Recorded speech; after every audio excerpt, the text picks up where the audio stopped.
Hey guys, तो आज हम लोग जानने वाले हैं एसिडिक स्ट्रेंथ का कंपैरिजन इन कार्बोक्सिलिक एसिड में एक टॉपिक जानेंगे जिसको हम लोग बोलते हैं ऑर्थो इफेक्ट, जो कि नीट पॉइंट ऑफ व्यू से बहुत ही ज़्यादा इंपॉर्टेंट है।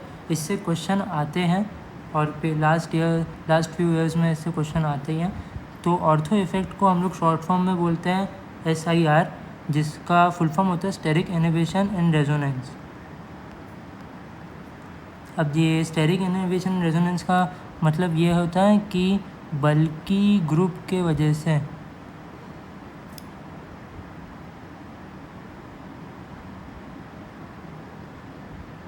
रेजोनेंस में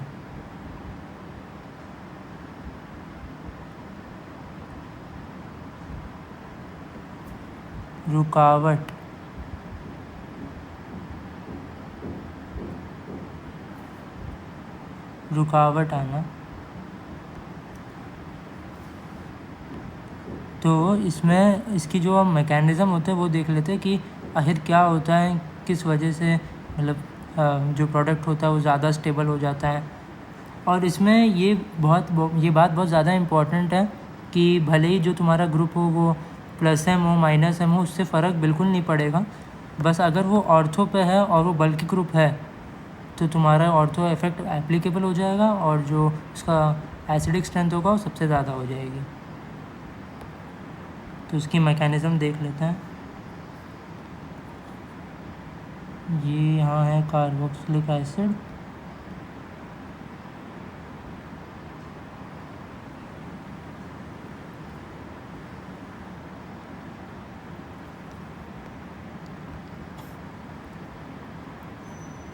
अब इसका यहाँ पे हो रहा है 2 रेजोनेंस। और अब ध्यान से देखेंगे तो आपको दिख जाएगा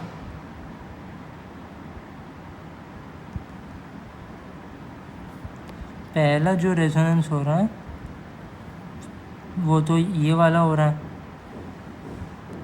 दूसरा बेंजीन के साथ भी हो रहा है, डबल सिंगल डबल।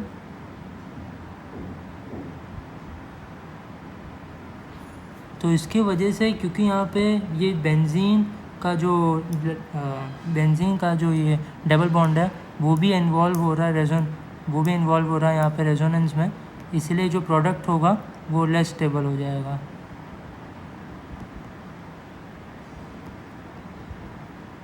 तो फिर कार्बोक्सिलिक एसिड क्या करता है, वो करता है कि वो ना बल्कि ग्रुप्स को लेके आता है।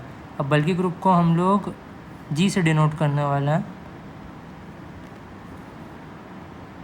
जी हमारा कुछ भी हो सकता है, बस ये हाइड्रोजन के आइसोटोप्स और फ्लोरीन, साइनाइड, इनको छोड़ के जितने भी होते हैं सबके सब बल्कि ग्रुप होते हैं। एक बार लिख लेता हूँ।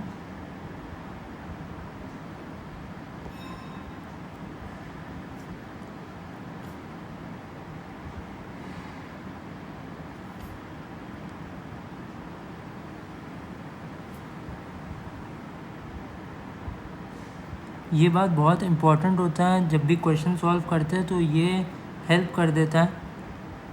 और अब देख लेते हैं कि जब बल्कि ग्रुप आ जाता है तब क्या फ़र्क पड़ता है।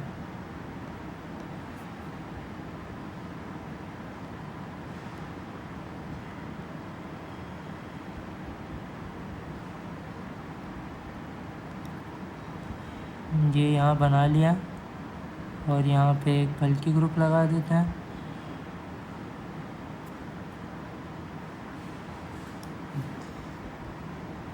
तो अब बल्कि ग्रुप के वजह से यहाँ पे रिपल्शन होने लग जाएगी, दिखा देता हूँ। यहाँ होती है रिपल्शन और इसके वजह से रिपल्शन के कारण जो प्लेन होती है वो प्लेन बदल जाती है, जो ऑर्बिटल्स की जो प्लेन होती है बदल जाती है।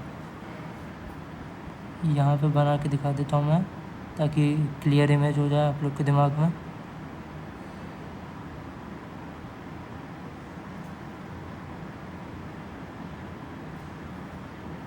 तो सपोज़ अब मान लीजिए कि यहाँ पे ये वाला ऐसा ऑर्बिटल है, तो बल्कि ग्रुप के वजह से ये है, यहाँ पे ये ऐसे ऑर्बिटल होंगे, मतलब दोनों की प्लेन जो होगी वो चेंज होगी।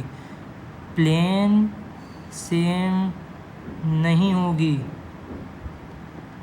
और जब प्लेन सेम नहीं होगी तो रेजोनेंस नहीं होगा, क्योंकि रेजोनेंस हमने देखा है कि रेजोनेंस तभी होता है जब पैरेलल पोजीशन हो of orbitals. Resonance will occur only when there is parallel position of orbitals।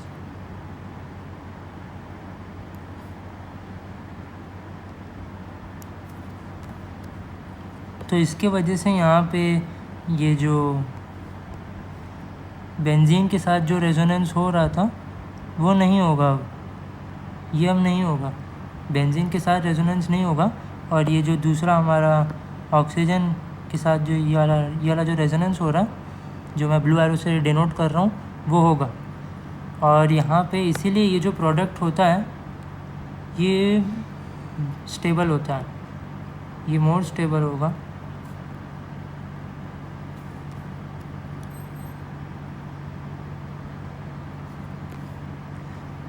और जब भी यहाँ पे ऑर्थो इफेक्ट लग जाता है, इसीलिए यहाँ पे प्रोडक्ट ज़्यादा स्टेबल हो जाता है, क्योंकि बेंजीन के साथ जो रेजोनेंस है वो रुक गया है, अब वो नहीं हो रहा है।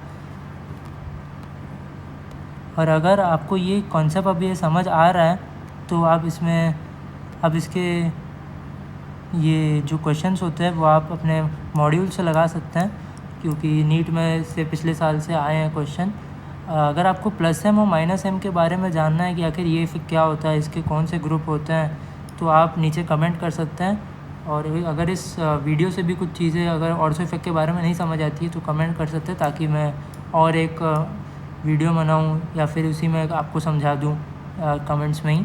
बाकी थैंक्स फॉर वॉचिंग।